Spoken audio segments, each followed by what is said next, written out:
Leute, vielleicht fragt ihr euch, warum darf ihr Mann hier länger wach bleiben? Ich habe eine Überraschung geplant. Ich hole jetzt Holz und heute machen wir ein Lagerfeuer und essen dabei Marshmallows und machen die Marshmallows heiß. Das ist der Plan. Dafür gehe ich zu Obi. Holz.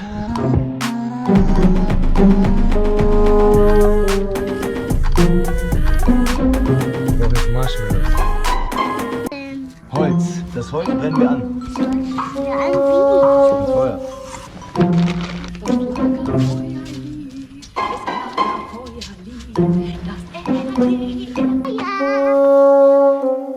Wir haben jetzt ein Lagerfeuer. Uns fehlt doch was. Marshmallow!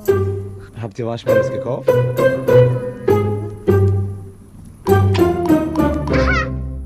hat doch im Auto welche.